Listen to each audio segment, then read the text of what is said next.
Good afternoon, good morning, good evening, or in the middle of the night, depending where you are.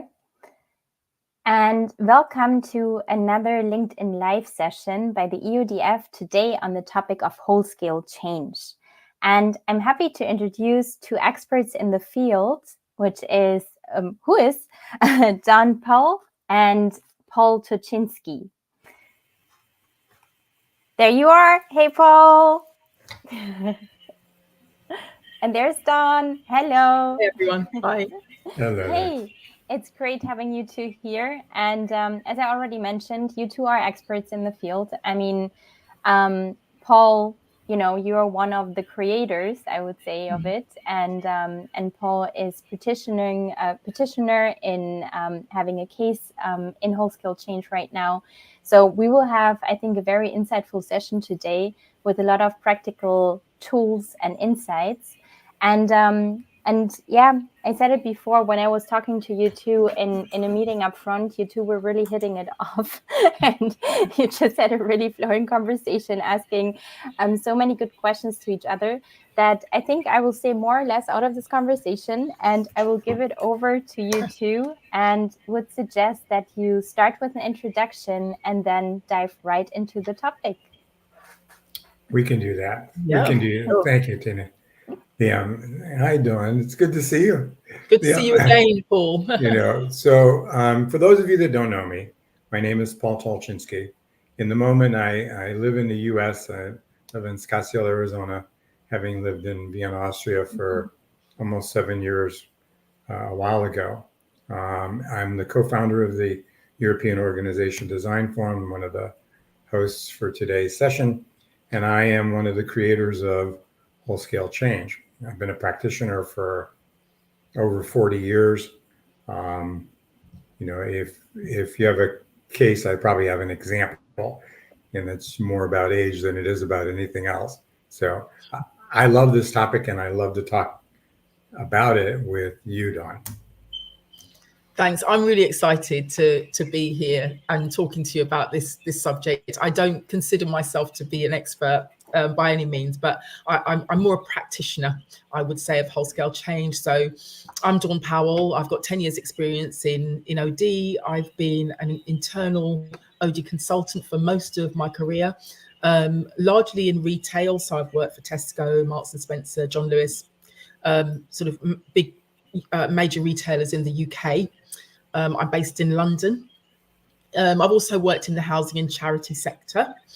And I'm currently a senior operating model at On The Mark, where we specialise in op model modernisation, over 35 years of experience there, and over 500 redesigns that On The Mark have done.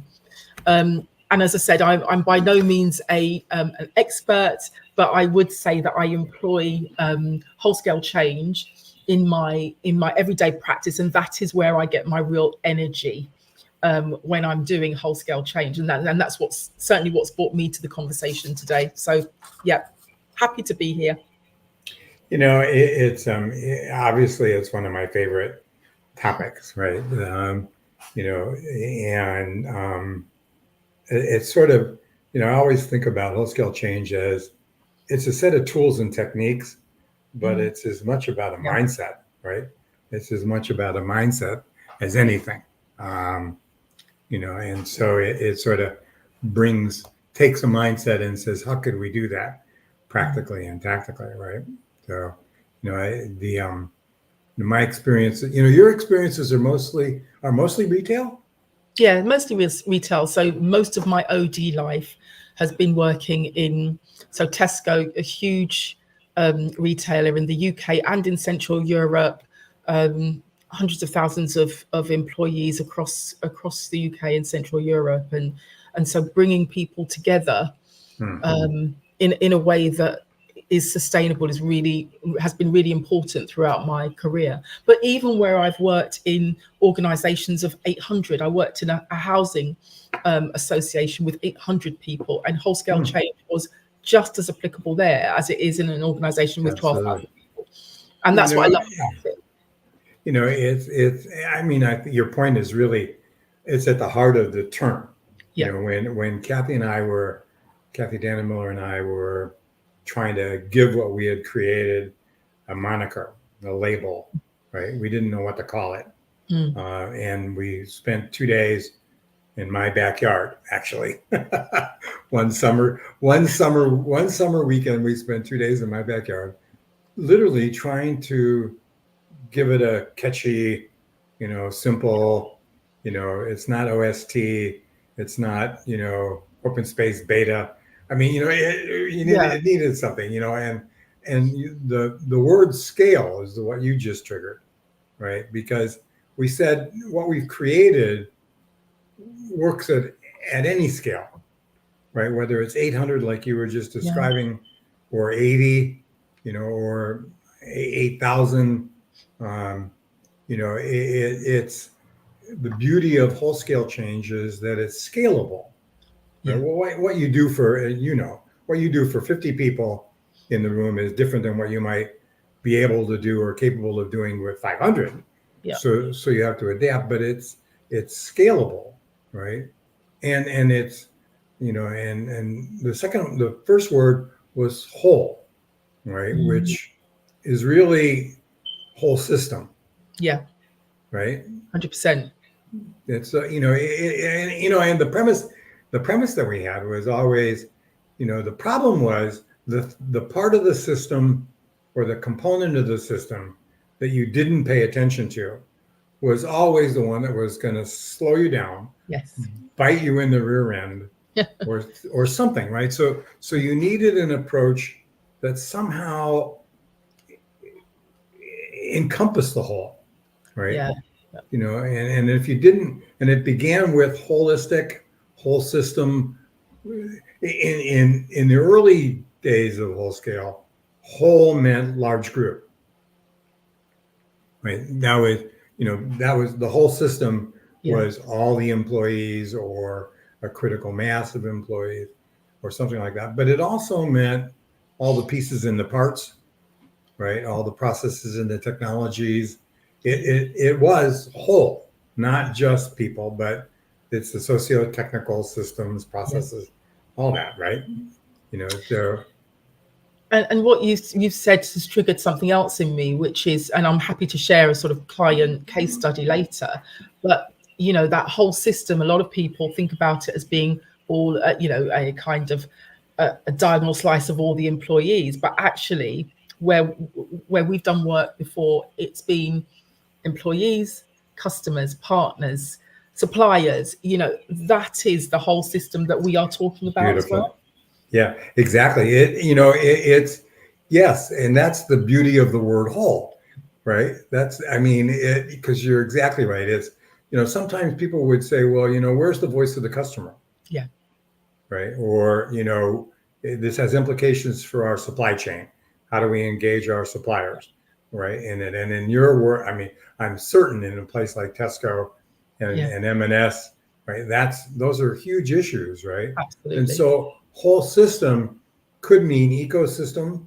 It could mean micro ecosystems and constellations of stakeholders. It's whatever the relevant holism is. And then how do you bring that into a change project? Right. In a way that allows you to understand it, shape it, mold it, include it, right, in some sort of way. But no, I think that's the beauty of the word whole is it means all those things. Right. And it should be scalable.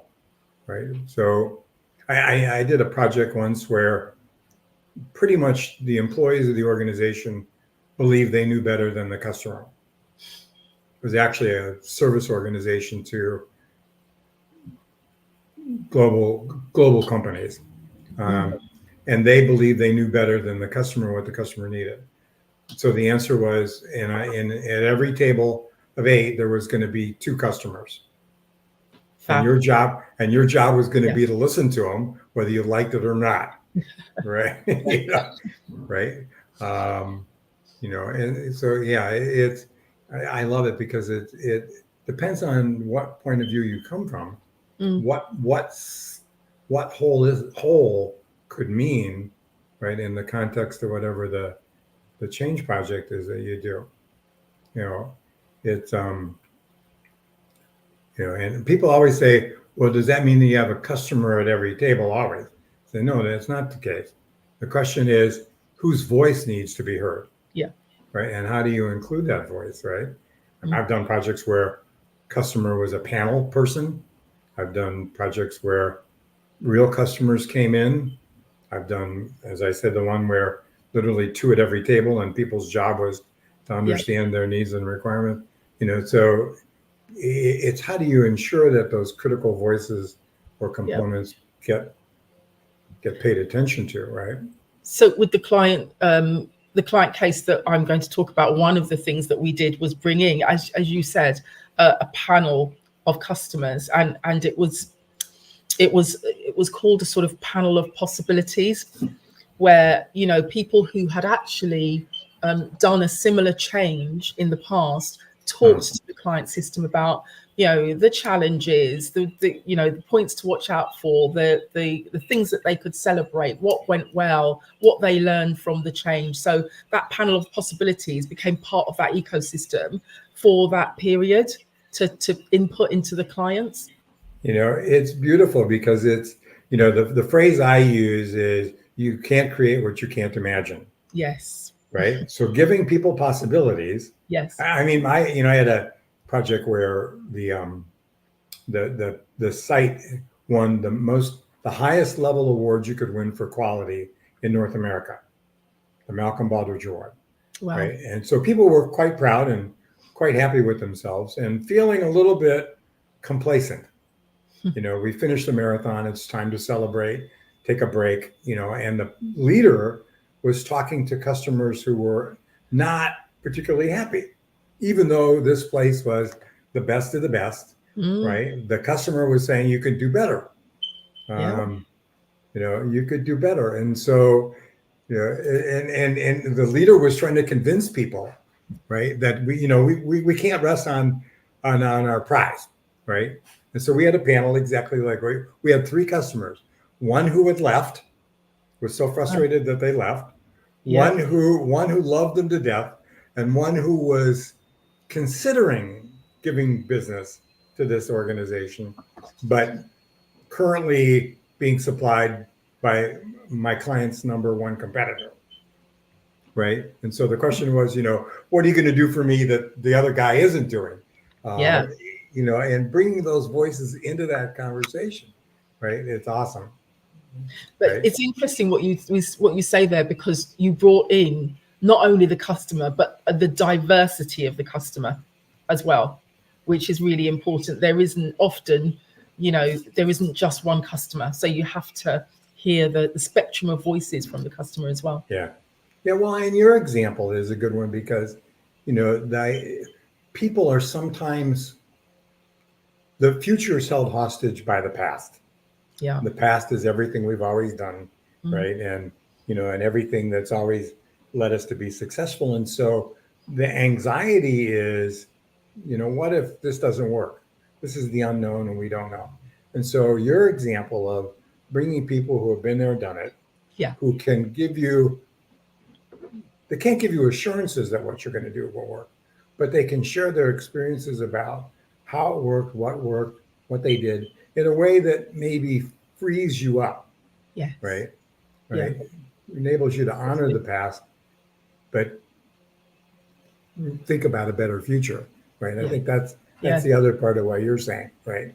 Yeah. And, the other part of this conversation, Dawn, is I always think about whole-scale change is really 2 major things.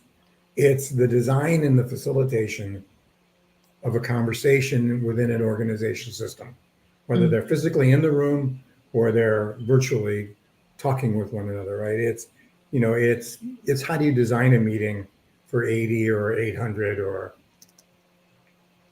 500 or whatever. But it's the design and facilitation of a series of conversations that gets the whole system talking, right? And so, we talk a lot about what happened in the meeting, customer panels of possibilities, things like that. The other part is, how do you can't always get the whole system in the room, right? Whether it's all the pieces and the parts or all the people, And so how do you take an organization on a journey, right? That when the journey is complete, the whole system has been engaged. Yeah, right? absolutely. Right. And so you start small and you keep adding to it. You keep bringing more voices into it. You keep looking at different components to it. You're not done until you're really done. Right. So it's two things. It's the design and facilitation of a series of conversations within a system, right, and whatever the relevant components are, like you were saying. But it's also how do you string those together in a way that by the time you're done, ownership and commitment is present everywhere. Yeah. Right. You're not still trying to sell somebody on the change. So I always think about it as two things.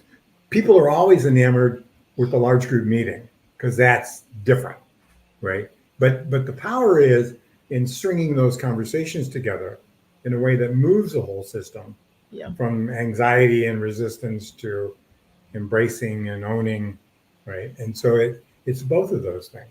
And there's something about as we go along, we include more and more people, more and more of the system in the conversation and in the decisions and in the inputs. There's also something, I mean, I'd love to hear your thoughts on this, but there's also something about, there are times when we have to diverge like that, but there are also times when we have to converge. And that model that you talk about, because there are times actually when it's a small subset of the leadership team that have to converge into the options that have been generated by the large group. But you only involve a small number of people, leaders, in making some final decisions. Well, it's always I mean, one of the critical questions in wholescale change is who decides. Yeah. Right. And who decides? Right. Yeah. Will it be the large group? Right. And does the whole system in the room, everybody get a vote, one green dot, one red dot, or do we give the leaders our best wisdom and advice and trust their wisdom to make the right decision that we can all support? Right. And in what way does that happen? Does that happen in a fishbowl in a large group? Or does it happen in a small group meeting between the meetings, right? So I think you're exactly right. It's my case. Actually, maybe I should put my case up because one of my slides speaks exactly. Okay, let's do that. Right. So, Melina, can you put up my slides real quick? So I'm gonna, hopefully you can all see that. There you go. So these are actually the slides from a client, and this was actually he made a presentation at an EODF meeting, and I'm basically borrowing his slide deck. But the challenge in this particular case was how to move faster into this e-mobility, electrification, right, automotive industry, and so they needed to transform themselves pretty quick. What the leader said is we have 4 goals. So I think if you go to the next slide. Right. First goal was we actually have to work on our strategy, our structure, and our culture all at the same time. That's the whole system. Right. And so what he was saying is we need all 3 of these things. We need a new strategy to get to the market quicker, to be stronger, more competitive in the electric vehicle business. But, our current structure doesn't support that. Our culture is a little bit rigid, right? Old school, traditional, blah, blah, blah. Mm-hmm. And so we can't work on one, then another, then another. We need to work on all 3 simultaneously. So that's the whole. That's how he came to the whole. The next slide, is to your point. This is the converge diverge, right? We need to start small. That's the 1, 2, 3 little boxes. But then we need to engage a larger group, a broader community in the conversation. And the difference between that first large group on the left and the second large group on the right is that it's a slightly different constellation of voices. To your point about expanding the circle, right? Yeah. Whether you're diverging or converging, you're always trying to include more and more and more voices, so that by the time you get to the end, everybody's had an opportunity to get their voice heard. Next slide. And we could come back to this, the art of knowing when to converge and when to diverge. That's exactly it. Yeah. You know, I mean, it's a little bit of an art, it's a little bit of science. Yeah. You know, in this case, what we said is whole system engagement is it's a complex problem that we're dealing with. So he created 9 action teams to work on and look at different elements. And every one of these action teams was a microcosm of the whole system. Yeah. So you have small scale in the action teams and whole scale, large scale in the collective, right? That picture is over 200 people involved in some aspect of it, working concurrently to try to find solutions and then to come back together and converge on what an answer would be. So the third is, how do we develop a strategy? The fourth, next slide. Oh, so this is actually what the action teams look like. So there were 9, every team, this is good project management, which you know, right? Every team had a sponsor, a champion, a leader. This is the process, literally engaging the whole system in 6 months to get ready for the future. And you can't move fast if you don't have everybody on the train. Yeah. If you're waiting for people to join, right, and slowed by that process, you're in big trouble, right? And so it's, how do we move quickly? How do we do things synchronously, concurrently, right, et cetera? And then the next slide, I think, is just the results of, go to the next slide, right? And so this is, you know, so literally in 1 year, we created a new strategy, a new structure, and a new culture, and engaged 2,500 people in a process that enabled them to get to the future faster, right? Yeah. Done with my slides. That's my case real quick, you know, but your segue into the converge diverge is a good one. Yeah. So thank you, Melina. You can go take that out of here. Nah, go. I'm done. And I think the beauty of that, the idea of involving more and more people as you proceed, particularly, is that you need the people who are actually doing the work, who know the work, and who are closest to the issues and the problems and the challenges, actually have to have an opportunity to design that work. You know, and it's something that you say always about sort of large groups. The wisdom is in the system. The wisdom is in that group. They know the system better than anyone else. It's principle number 1. And if you as a leader don't believe that about your people, I always ask leaders, I mean, do you have a strategy of hiring stupid people? Of course, the answer is no. Well, then why aren't you? Then why aren't you leveraging the wisdom that you bought? Yeah. Right. In some way, you know, the wisdom in the system. Many years ago, myself and some of the other inventors of large group methods had this whole conversation about what underlies all of our approaches. We each take a little bit different tack, but what's the common denominator, if you will? And one of the things that we said was we all believe what you just said, which is the wisdom is in the system. If you don't believe that, why bother to ask them? You know, just lock the leaders in a room, wait for white smoke in the chimney, and while you're done. And then, of course, you've got to sell it, which could take forever. So the one is the wisdom in the system. The other is ownership and commitment only comes from engagement. Yeah. Right. Which is the other thing you said. I mean, the way people feel a sense of responsibility and accountability is by having some stake in the game, right? Which is, I said we should do it this way, so I need to do whatever I can to help make it work, even if what I thought would work doesn't work. Yeah. Right. Yeah. 100%. So I thought. So we said the principles are. Oh, actually, the other one that we've already talked about was you have to honor the past and the present in order to create the future. Future is sometimes held hostage to the past or the present, right? And so you need to honor those things, but leverage them in a way that helps you move to your future faster, right? So ownership and commitment, wisdom is in the system, honor the past and the present. We've talked about the other one, which is whole system, right? A holistic point of view, whatever the definition of whole is appropriate to that.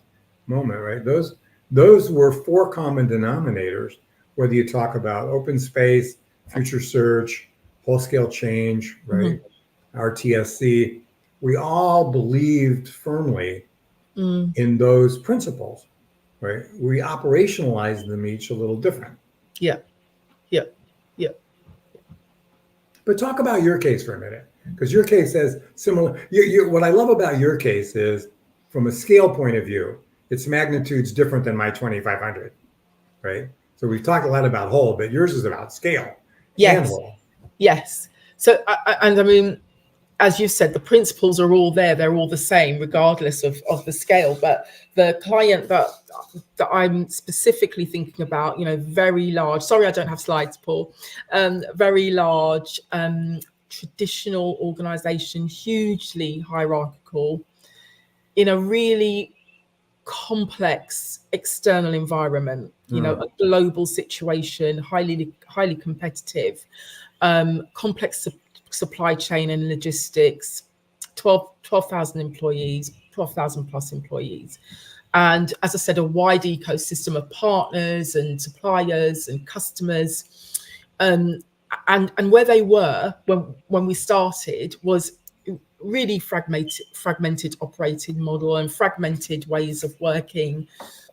Lots of complication and duplication. So obviously a system like that, you'd expect it to be complex, that's fine, but unnecessary complication and duplication and lots of variation. So depending, different customers have very different experience depending on who they were facing into and where they were. A huge lack of priorities and staff burnout, really, because people didn't know what they needed to prioritize with.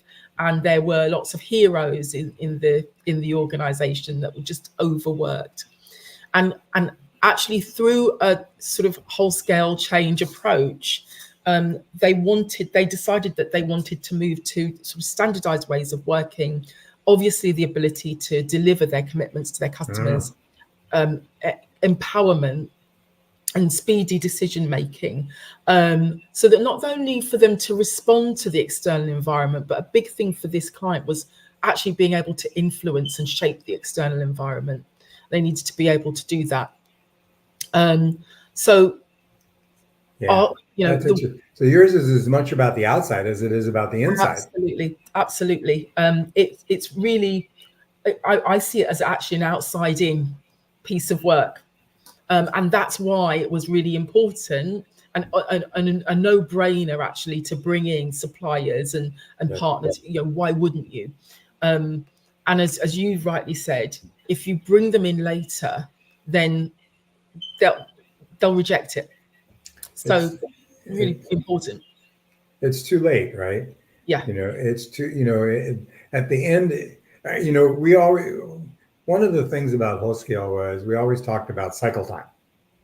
Yeah. Cycle time, right? And in most traditional models, you wait to the end to involve the people who have to do it. But that adds cycle time. Yeah. Because then you've got to convince them, you've got to sell them, you got to go backwards to why we're doing it, make the case for it again. All the things you've already done, you could have done once, but now you got to do it all over again, which lengthens the cycle time to a fully embedded, implemented solution, right?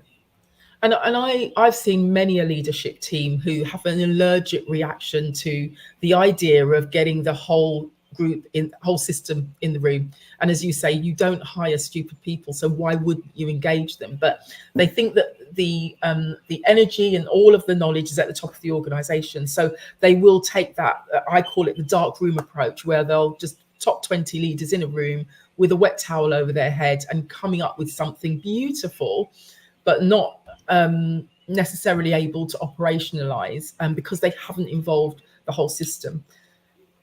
And even if, sorry, Paul, go ahead. No, go. You just triggered another thought. Yeah, no, go. I was going to say, even if what they've come up with is correct, they don't have that commitment, and they will have to spend, it's a pay now, pay later equation, isn't it? Come up with it really quickly, but actually you have to spend so much time then bringing people on.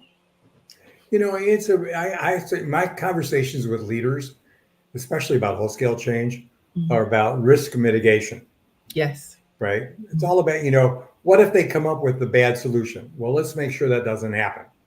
Right. What if blah, blah, blah happens? Well, okay. How could we design it in? What if they marginalize the solution? Well, why don't we stretch the rubber bands of their brains then? Right. Yeah. Let's blow them away and scare them half to death with possibilities in a way that triggers creativity. Right. Yeah. I mean, it's in my example that had just won this quality prize. His biggest fear in bringing people together was that the union, a union organizing attempt would occur because somebody would find out that they were all in the same building at the same time, and that they would, so he was deathly afraid of being organized. Right. Yeah. And so he was being held hostage to a fear that wasn't real. But I said, okay, well, how do we mitigate the risk of that? Yeah. Right. In some way that you can feel confident that your worst nightmare is not going to happen. Yeah. Right. Yeah. And that's the conversation with leaders to help get them comfortable. Right. When you do the who decides and how do we decide, that's a conversation with leaders about, how do we ensure that we don't make the worst decision possible? And especially in large groups, people were always afraid that we would come up with a compromise solution, which wasn't necessarily quote best solution, right? Yeah, exactly. And I think I'm finding it interesting that we're talking a lot about leaders, because one of the things that we had to do really early and upfront was get leadership agreement and alignment to this way of doing things, to the approach of whole scale change, because it's brave, and it's different, and not everybody will embrace it. So that leadership agreement and alignment to the approach was really important. One of the things that I think that certainly in my career I've could maybe have done better even is understanding how you keep that leadership engagement alive, and going. We're not talking about 2-month engagements. We're talking about maybe 18-month, 2-year engagements. How have you done that, Paul? I mean, well, it's a beautiful question, right? Because it's leaders lead the change. Yeah. But they don't decide the change, right? Yeah. There's a difference between leading and deciding, right? And so, in the case that I just did this slide, and one slide showed all 9 action teams, and every action team had a project team lead. Of course you would. Every action team had a sponsor who was an executive leader. Every team had a champion whose job it was to sort of, keep the lanes open so that people could do their work. And so they were engaged in the management and the leadership of the process, but not in the content and the decision making, right? They're the enablers in it, and so they each had multiple roles in the process over time. There were monthly check-ins. There were quarterly, checkpoint meetings where microcosms of the microcosms would come together. Leaders would be there to listen, to help, right? If their advice and counsel was required, people could ask for it in it, and so there's a whole stream of work called leadership engagement. Yeah. And it's a little bit of helping them, this as well as I do, right? The process should mirror the end in mind, right? And so what we're trying to do is teach leaders to lead in a different way. And the way we're doing that is by having them lead differently in the whole scale process, right? And so you keep them engaged and you keep them involved. And they're still accountable, both for the business results as well as the project results. Yeah. I mean, in my case, that leader, he had 1 year to figure out what to do and sell the supervisory management board on his proposals. And basically, his sales pitch was, I've got 2,500 people ready to do this tomorrow. Just give me the green light. Yeah. And by the way, it'll cost 300 million euro. You know, Yeah. and that was top to bottom, right? He had all the managers and all the leaders, and you know, and the works councils were all aligned in supporting, you know, all these things that you would expect. But because it's, you know, we sometimes we delegitimize the role of leaders. Well, exactly. Yeah. Right. So we you know, so in that case example, we built in accountability and responsibility, not for the solutions, but for ensuring that the process was a good process and that people stretched their thinking and weren't afraid to propose big risks, right? You know, and bold moves and things like that. So, you know, but it's always, I mean, in my example with the quality award, it took that leader 1 year to agree to do it. So we need to close. And so, well, you know, I mean, you and I said we could keep this going forever, right? So if you're interested in whole-scale change, and we've piqued your curiosity in any way, shape, or form, you know, join us in Vienna. I see the link in the bottom of the screen.